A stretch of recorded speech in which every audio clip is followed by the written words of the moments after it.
Live, local. This is Fox 12 Now. Everyone, this is Fox 12 Now. I'm Greg Nibbler. I wanted to pull that up to start this segment right now because that is our Shriners Cam overlooking downtown Portland. That is a live look. They're at Mount St. Helens, and it is nice outside. If you're out there, you already know that. It's going to be definitely mid-80s. Maybe it'll get above that. We'll be checking with our weather team on that side. But with that warm weather, I'll tell you, I mean, myself included, I want to get outside, go camping, and maybe even go swimming. But there are things to be knowing about that. It is not always as safe as you think it should be. Again, this is Fox 12 Now. I'm Greg Nibbler, and there we go. We're going to pull this up right now. How to stay safe in cold water. We appreciate you joining us. We are live streaming here out of the Fox 12 Oregon newsroom, as we do every weekday, and we cover a wide range of topics here on this show, so thanks for finding us. But that is what we're going to be talking about right now, and inevitably, this does happen every year. Unfortunately, people make mistakes by getting into very, very cold water and getting themselves into trouble, and this is something that obviously we would all like to avoid, to not have that happen. And so I thought today we would go over some different safety tips, some understanding, maybe to get some understanding just about some of the things you should know about the rivers and lakes and the ocean here in the Northwest. To do so, we have our expert joining us, Charles Loos, the ocean coach. And Charles, always great to have you here on the show to walk us through different safety tips, whatever that may be, what it has to do with the water. But this is one, every year I feel like it's just important to really reiterate it to everyone of just the dangers that are associated with some of the really beautiful lakes and rivers and water systems that we have around here. Thanks, Greg. It's always a pleasure to be with you. Yeah, isn't it gorgeous out there? Doesn't it just make your heart race? You just want to be there. You want to refresh after the winter. Oh my gosh, it's wonderful. Yeah, it is amazing out there, and you know we've got this today, and over the next few days, actually, there's going to be a few nice days, and this is one of the things, though, especially I think for all of us here in the Northwest, where you get a little bit of sun, and you're like, okay, I'm ready for summer right now. It's not summer yet. It's not there. So if we could, you know, walk through just some of this to give everybody that understanding of the water temperatures, maybe even to start off with, as far as when you're going swimming, you know, what is, say, a comfortable water temperature for people to go swimming in? You know, I checked Puerto Vallarta today is 79, Maui is 78, and most swimming pools are about 80. So in that, once you're up above 73, 74, that's that beautiful, silky, warm feeling, you know, when you just can be in there all day and it just feels absolutely wonderful. So, you know, 72 and up is really nice. 70, you know, the kids will be in there all day. Until their lips turn blue. But it's, you know, 70 and up is really, really nice. And that's not what we have here. Well, you know, I asked Dr. Google about some local water temperatures, and today the Clackamas River is 57 degrees, the Willamette is 59, and the ocean in Cannon Beach is 52 degrees. So that is way, way, way colder. That is way far away from that comfort and safety zone we were talking about. And when we're talking about safety, you know, what are some of those dangers of getting into water that is that cold? People talk about hypothermia a lot, but with cold water, you know, when you're 60 and below, 60, maybe 55 and below, what really gets people is this gasping reflex. If you are fully immersed in water that cold, you can't help but go, it's this gasping shock reflex. And that's what gets people, because if you're not wearing a life jacket, and if you're underwater when that gasping reflex occurs, you get a lungful of water and you're done. So that's really one reason to have that life jacket, is to get you through that first shock where you really can't control your breathing. Unless you're really trained, you can't. You're going to be, and, you know. And that's bringing that water in. Get the water in, and then you're coughing, you know, and so it's that cold water shock that I really worry about. And you see that with people, you know, they go down and they jump off the rocks into the river, and it's full immersion into 57, 55 degree water, and that's just so very, very dangerous. And that is a lot of that just because our water runoff is coming from the glaciers, right? Coming from the mountain. Yes, it is. It's snowmelt. It's snowmelt. Yeah. And then the secondary thing, if people get, if you get through that, you know, that first period of gasping, you start losing strength in your limbs very, very quickly. Within a few minutes, your hands won't have much strength, your arms won't have much strength. And this is more if you're, in a boat, you end up in the water. After 10 minutes, you really don't have much strength left. And after 20 minutes or so, you're just kind of hanging there in your life jacket. So two things, it's that initial gasp that's so dangerous, and then the bleeding away of your strength. Hypothermia, in most cases, if you're swimming in a lake or a river close to shore, that's really not the issue. It's you got to get through that first few minutes. Yeah, it's getting through those first few minutes and not just, yeah, as you mentioned, your body having that natural reaction just to start gasping. Exactly, exactly. And I know that you've got some advice here for people too. Just of understanding those water temperatures. I don't know if you'd like me to pull up the chart that you sent over here. Why don't you pull up the chart? Yeah, and we can take a look.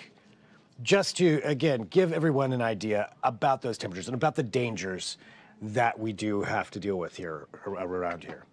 Yeah, and the vertical axis is temperature in Fahrenheit, and then I've got, like I said, the swimming pool, Maui, Willamette River, Clackamas River, and the green zone is that warm and pleasant, lovely, silky feeling, and then that 60 and below is really the extreme danger zone. And right now, our local waters here are in that extreme danger zone.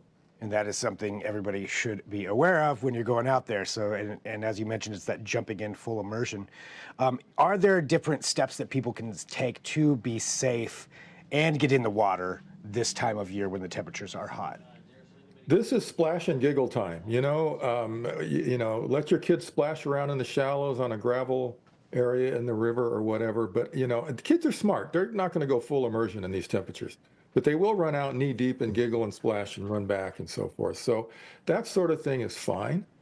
I wouldn't advise swimming. I would certainly not advise jumping in. Some of that testosterone and beer fueled stuff where, here, hold my beer, and then do a flying leap into the water, that can really get you in trouble. But, splash in the shallows, you're probably okay. Okay, so splashing around a little bit, that's fine. Don't go full immersion, don't go swimming, not recommended for either of those. Any other safety advice that you have for people? I preach this every time we're on, life jackets, because, say you're doing the splash thing or you're wading in the ocean, you're wading thigh deep, knee deep in the ocean, and it's cold and you're not going to do full immersion, but there are these holes in the sand. You've probably fallen into them. You're walking along and all of a sudden, kloom, you fall into a hole, and that may be a rip current. That may take you out. Or your kids might be splashing in the shallows and they fall into the hole, or the current grabs them and takes them away. That's when a life jacket just is such peace of mind, because they're going to stay away. They're going to be up. You're going to be able to see them. They're not going to die from that initial gas thing. And life jackets are really cool these days. I mean, for the kids, you have all the cartoon characters and all that. And for the adults, you have these colorful, buoyant foam vests that are really easy to wear. And Greg, we got to change the culture. I mean, at least in the ocean fishing community, my community, it used to be that if you wore a life jacket 20 years ago, you were a wimp, right? Now, if you don't wear a life jacket on an ocean boat, you're a dummy, and people will call you on it. So same thing, if you're on a boat here or splashing in the shallows, wear the life jacket. It's not, you're not revoking your man card. It's just simple prudence. Yeah, and just being safe. I mean, that's the same thing with, bike helmets or motorcycle helmets or seatbelts throughout the years, right? People at different times. But this is obviously something that can keep you safe in the event of those things happening, because there is so much unexpected, especially when you come to the ocean side of things, as we've learned from some of these segments of what can occur. So would you recommend everybody, at least as far as, children at the very least, should be wearing life jackets if they're going near the ocean? It's not a bad idea. It's not a bad idea. And here's something for parents. You think, oh, if my kid gets into trouble, I'll go out and rescue them. Well, I recommend you discount your perceived rescue ability by 70%. Because, Mom, when you jump into 55-degree water to rescue your kid, your body is going to be going through this, and you're going to feel like you're in a survival situation, and your limbs are losing strength. So this idea that you're going to rescue your kids, be really careful with that. So maybe take those steps beforehand to make sure that something doesn't occur. But should it occur, then what would you do?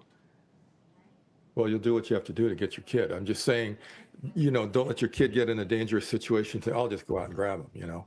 And the other thing you can do is, before you immerse yourself in the water, try laying your shoulder way down in the water and let it get up your side and, what that really feels like. Because it's one thing to stick your hand in the water, and no, I can handle that. But once you get up into your chest and thighs and all that, you can really, gauge how cold that's going to be. And wait till July. Greg, it's 75 degrees in the Willamette in July.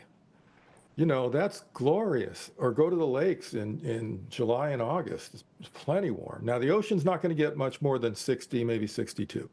So the ocean's going to be cold. But man, wait a few months and you're golden.